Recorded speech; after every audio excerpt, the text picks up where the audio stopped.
In a bustling cyber cafe, cheers erupted as a League of Legends victory was announced.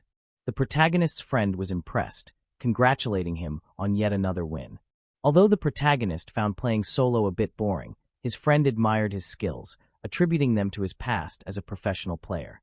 His friend even offered to treat him to some snacks, which the protagonist happily accepted before his friend stepped out.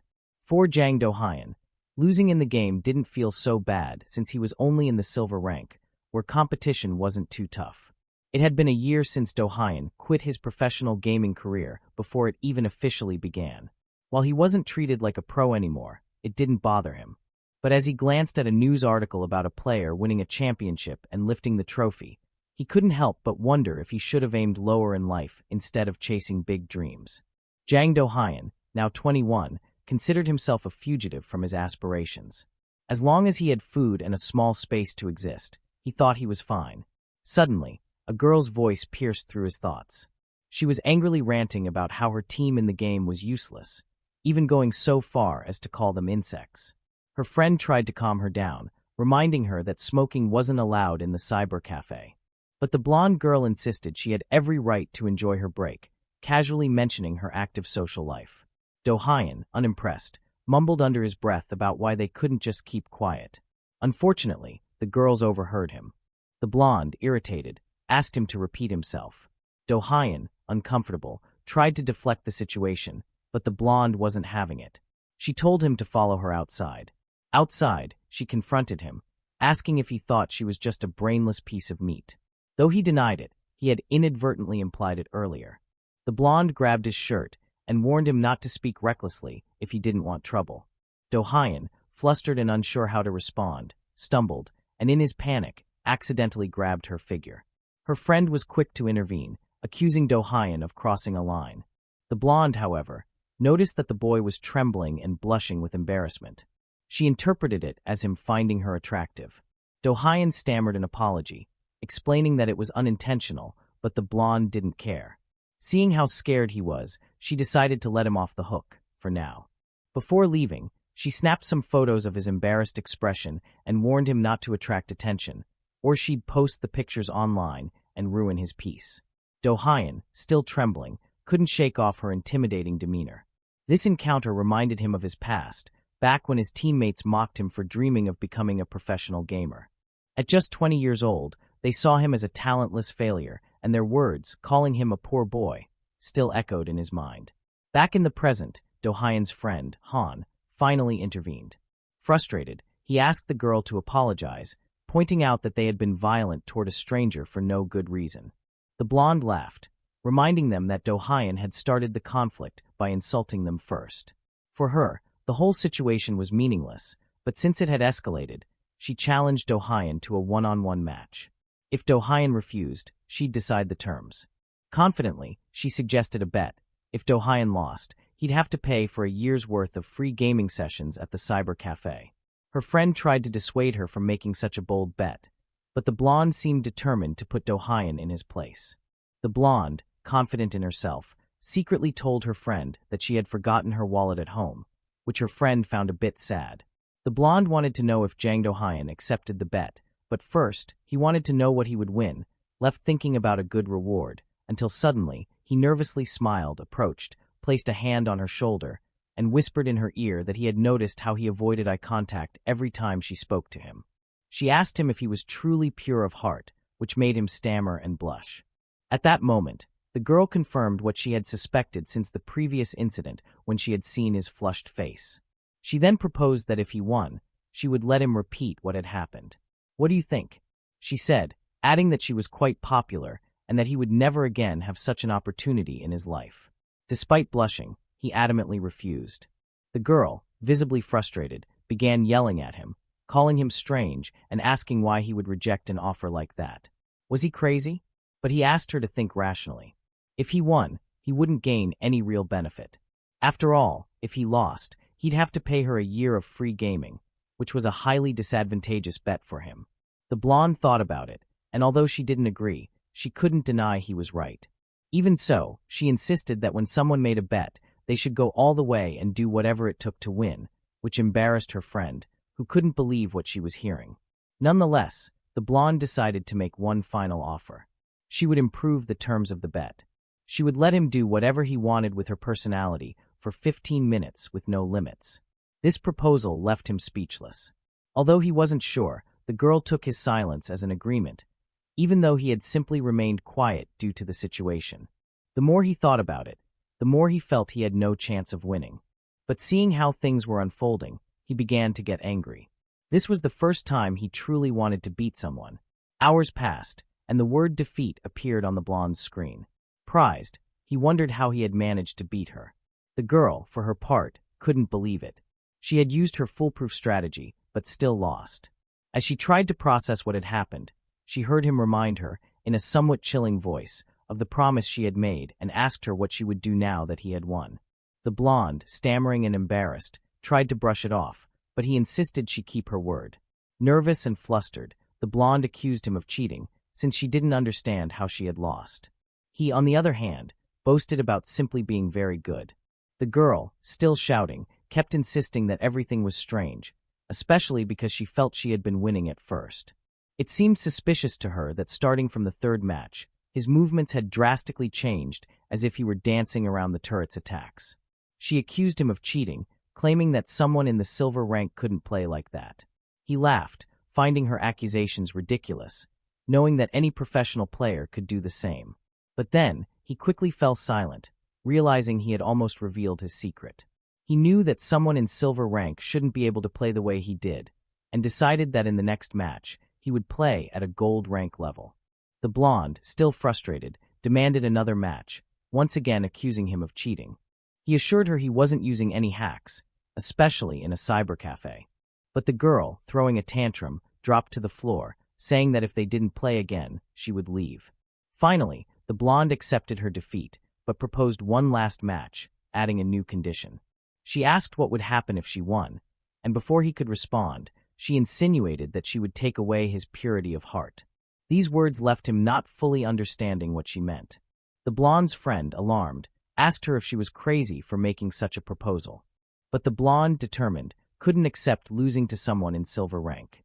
Hyunji, her friend, once again tried to stop her, reminding her how absurd the situation was. However, the blonde reassured her, convinced she wouldn't lose again. She knew that in a one-on-one match, everything could change in an instant. Although she had been in control before, she lost it. So she asked Jang Do-hyun if he accepted the challenge. Jang Do-hyun, although nervous, wanted to ensure the girl would truly keep her word without complaints. The blonde, with a defiant air, warned him not to be deceived by luck because she would now play seriously and make him cry. However, the result was a crushing victory for Jang Do-hyun, leaving the blonde devastated. To her, it was all ridiculous. Jang Do-hyun, for his part, reminded her they had switched computers to prevent cheating, so there was no excuse. Although the blonde asked Hyunji for help, she didn't know how to intervene. Meanwhile, Jang Do-hyun hurried her to fulfill her part of the deal. Hyunji, observing Jang Do-hyun's cold gaze, approached him to try to calm the situation, apologizing for her friend's harsh words. Just as she was about to discuss the terms of the bet, her phone rang. It was her mother calling.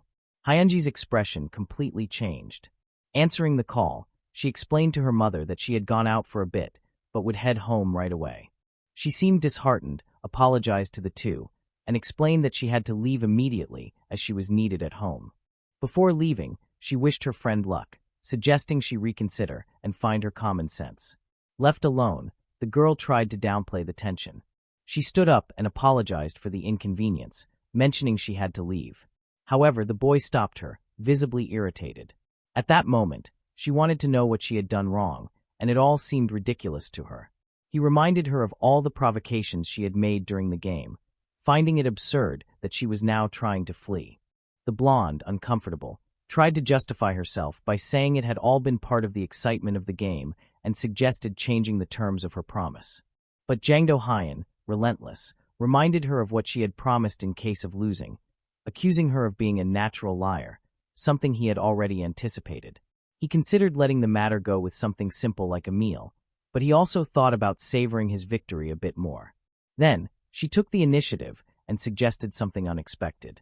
She proposed going together to a magical town, saying they couldn't stay there and confessing she had no money, asking Jang Do-hyun to pay for the place.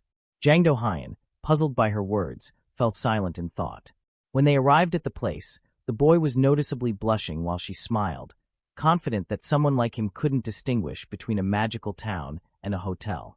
Jang Do-hyun attempted to suggest changing the terms, but the girl noticed he liked beating around the bush and continued with her plan.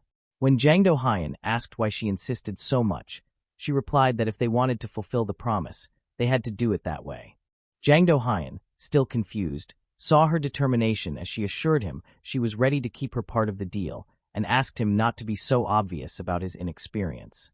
Jang Do-hyun, nervous, realized she was serious and began to think she had a great personality. He wondered if all of this was real and whether they were somehow talking about a mass or some other ritual. Despite the surreal nature of the situation, Jang Do-hyun couldn't fully believe what was happening. On the other hand, Hyuna, somewhat disappointed, realized that some guys could be incredibly clueless, even with the opportunity served on a silver platter. She tried to leave, but Jang Do-hyun, in his mind, tried to calm down. He knew she was right. At 21, it was possible he'd never have another chance like this, which made him reflect.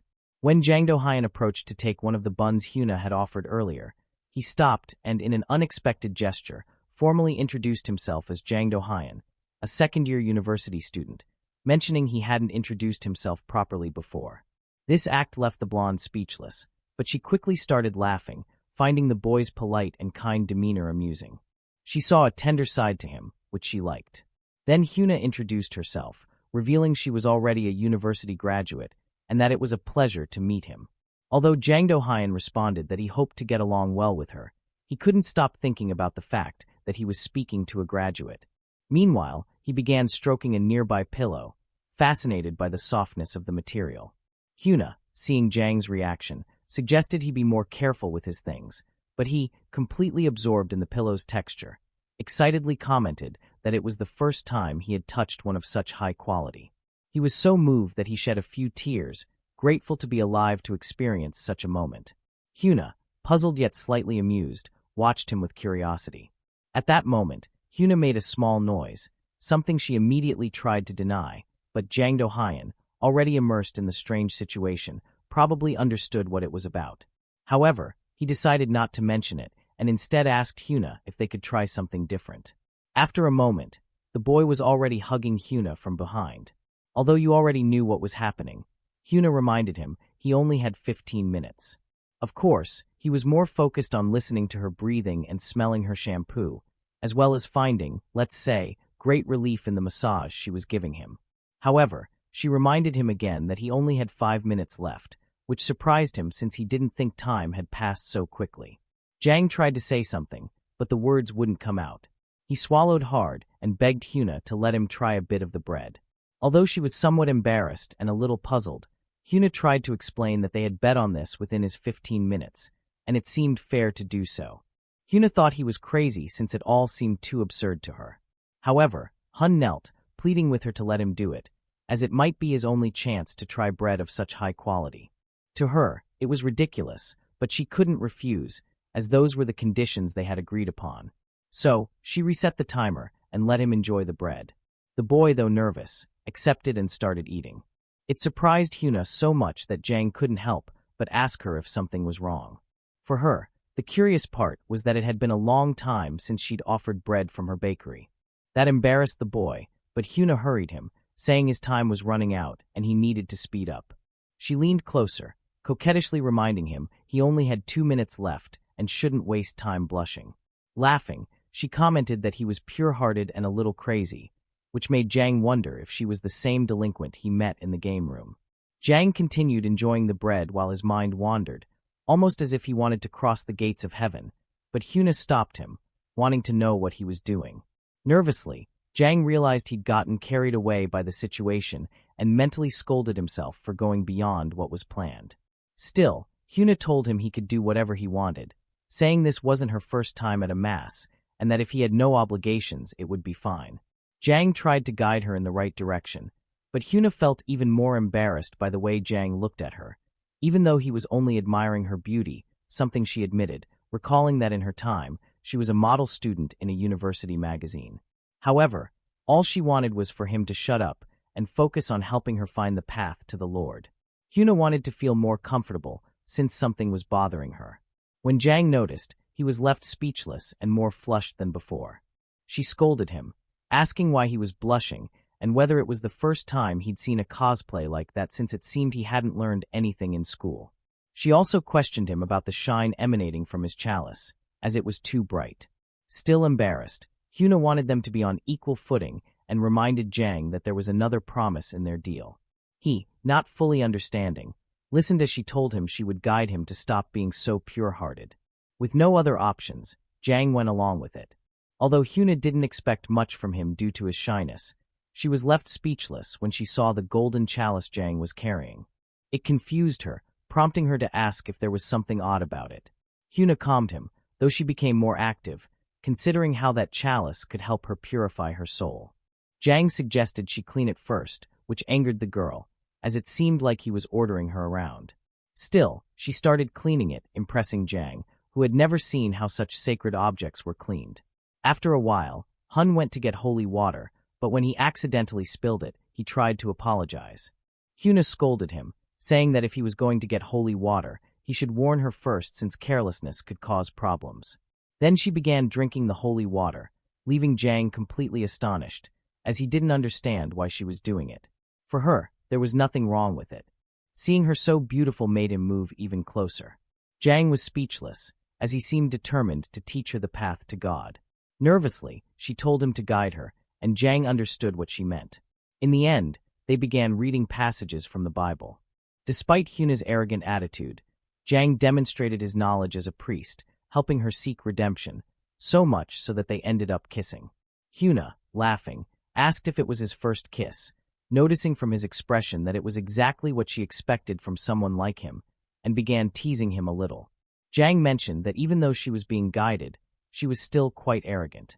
He moved closer to see her face, which made Hyuna feel even more nervous since she didn't like being looked at in that way. She scolded him, telling him not to address her so formally.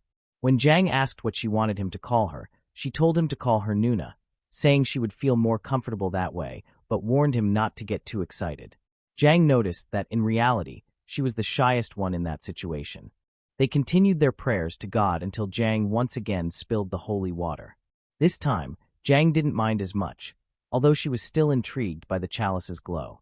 Jang explained that it was probably because it was his first time at a mass, and having such a pretty Nuna helping him could be the reason. That response made Jang blush even more. Jang, realizing what he had said out loud, felt just as embarrassed. Both fell silent, but he suggested they continue preaching the word of God since nothing was stopping them, though he added that if she wasn't comfortable, they could stop. Despite her embarrassment, Jang agreed, and they continued the mass for a bit longer. Finally, Jang confessed that her soul had been purified, as the use of the holy water had been effective. Later, both were resting. Jang, though still arrogant, was embarrassed. Jang commented that he was no longer someone pure of heart, but to Jang, he always would be. She asked if he had enjoyed praying with her, and though Jang didn't affirm it outright, he became flustered and blushed. Jang congratulated him for having a pretty teacher to guide him, which embarrassed him even more. Then Jang suggested they shower before leaving.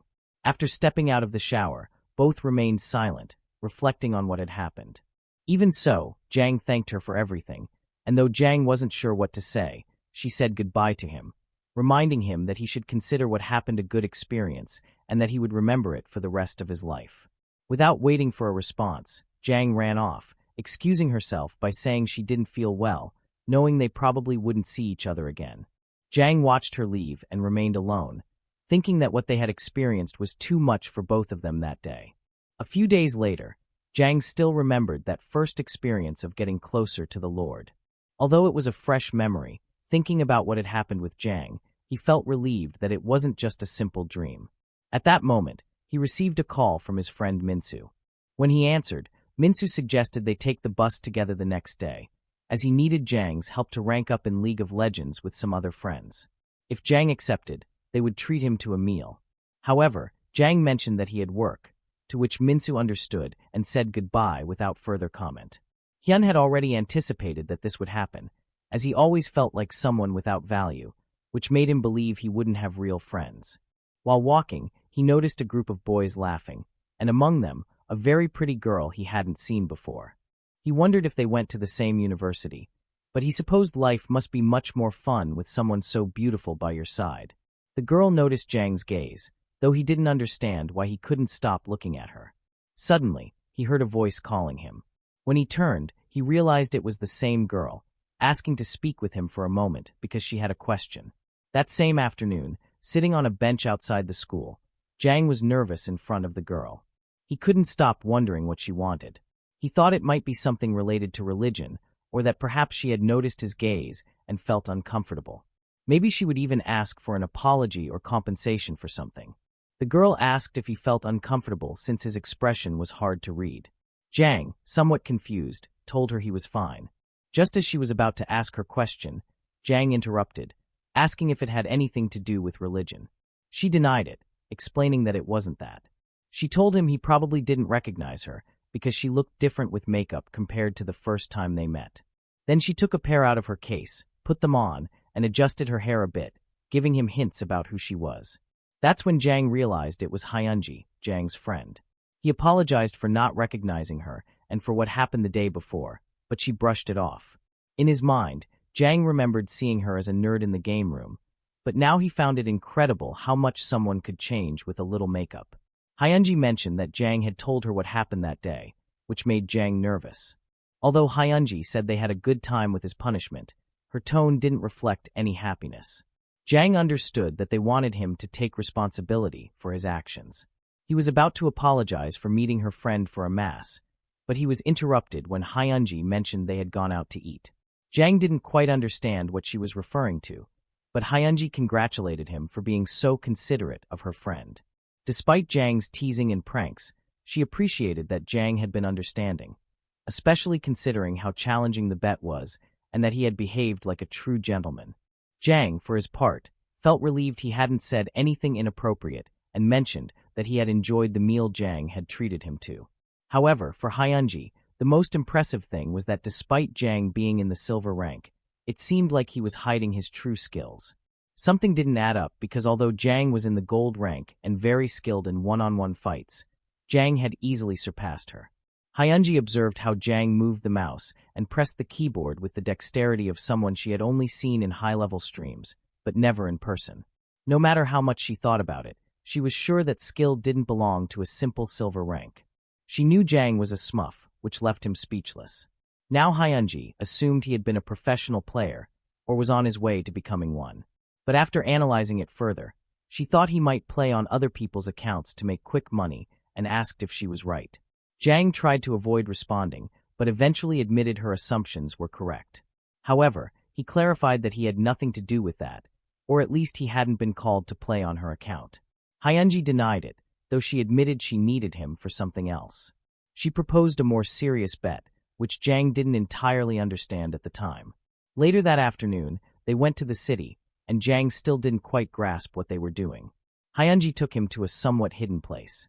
He asked why a school club would be located outside the school and in an alley. Hyunji explained there was a good reason, but first showed him the club's location. He saw the name, Gangchong. Upon entering, they were greeted by all the members, who seemed flustered. Everyone noticed Jang's presence, but the most embarrassed was Jang, who recognized him instantly. Jang also felt uncomfortable with the situation, to the point of wanting to leave. However, Jang threw a notebook at him to kick him out and demanded to know why he was in her club. She scolded Hyunji for bringing him, but Hyunji asked her to calm down and compose herself before anyone else entered. One of the girls explained to Hyunji that the heat was because the air conditioner was broken. Surprised, Hyunji asked what had happened. Another girl mentioned that at first it wouldn't turn on, and when Jang tried to fix it, she ended up breaking it completely. It turned out they just needed to change the batteries in the remote control. Even so, Jang still wanted to know why Hyunji had brought Jang to the club. Just as Hyunji was about to explain, Jang interrupted, mockingly calling Jang Nuna, which made her lunge at him to shut him up. At that moment, one of Jang's friends suggested she change before continuing to bother Jang. Meanwhile, let's rewind a bit to when Jang asked Hyunji what she needed him for. She explained that her gaming club had been around for half a year, but hadn't achieved notable results. She admitted the club faced many problems, which was why they needed his skills. Jiang understood Hyunji's intentions, but knew he often got asked for favors like this, and at that moment, he wasn't interested. He suggested she look for someone else. However, Hyunji stopped him, saying it would be fun, and that if they achieved good results, she'd be willing to do whatever he wanted, promising Jiang. But before responding, he wanted to know if Jiang was also part of the club. Back to the present, Jiang introduced himself again to the girls, though internally he was full of embarrassment. Some of them were excited, while others were not so enthusiastic. Jiang didn't expect to find himself surrounded by women when he walked into the club. Hyunji, a first-year university student and president of the Gamcheong Gaming Club, welcomed him. Then there was Kong Saman, glued to her phone, and Jonda, a third-year student with a strong and formal personality. However, what stood out the most was Jiang, a familiar face who now had an intimidating presence. She was visibly annoyed, acting completely different from their previous encounter. As the club's supervisor, Jiang made it clear she didn't want Jiang to join. She argued that they didn't need a guy, especially not him, someone she considered the worst. Hyunji tried to calm her down, reminding her that they got along just fine the last time. This comment didn't go unnoticed by the others, who began to suspect there was some history between them. Flustered, Jiang snapped at Jiang, telling him to keep his mouth shut and threatening him if he ever mentioned their past interaction. She even asked if he'd enjoyed his meal, which left everyone confused. Saman interrupted the tension, reminding Jiang about an upcoming competition in the gaming room and their desperate need for more players. Hyunji supported the idea, noting Jiang's gaming skills and how hard it would be to find someone else in time. Even Der agreed, thinking it was great to have a guy join the club. She added that Jiang seemed like a good person, and if he had talent, that was a bonus. Meanwhile, Jiang focused more on Da's personality and was caught off guard when she asked if she could speak informally to him. After realizing he was 21 and agreeing to her request, Jiang began teasing him for staring too much at Da, reminding him that she had a boyfriend. Eventually, the club decided to take Jiang on as a temporary member, but he was eager to know when he'd be officially accepted. Jiang didn't give him a straight answer, criticizing him for looking annoyed. She told him he could leave if he had a problem, though internally, Jiang was seething. Hyunji reassured him that his official membership would depend on next week's competition results. She also apologized for Jiang's behavior, explaining that she was always this prickly at first, but softened up over time. Jiang, however, saw this as a challenge and vowed to be even tougher on him. As the meeting wrapped up, Saman asked Hyunji to take her home since she had to leave early. Hyunji also mentioned she had to prepare for her live stream that afternoon. Jiang joked about everyone leaving, but before heading out, she told Jiang to stay back for an interview. Saman said goodbye, though she gave Jiang a cold look before leaving, which left him puzzled. Once alone, Jiang confronted Jiang, asking why he joined the club and what he wanted. The room grew awkwardly silent. Jiang explained it was Hyunji who had brought him in, but Jiang didn't buy it. She found his presence suspicious and accused him of only being there to see her. Demanding honesty, she pushed him to tell the truth. Finally, Jiang admitted that he had joined on purpose because he wanted to see her again. His words caught Jiang off guard, and she blushed as the realization hit her. What embarrassed her most was thinking back to their last encounter. She couldn't help but wonder if he was there just to relive that moment when they prayed together.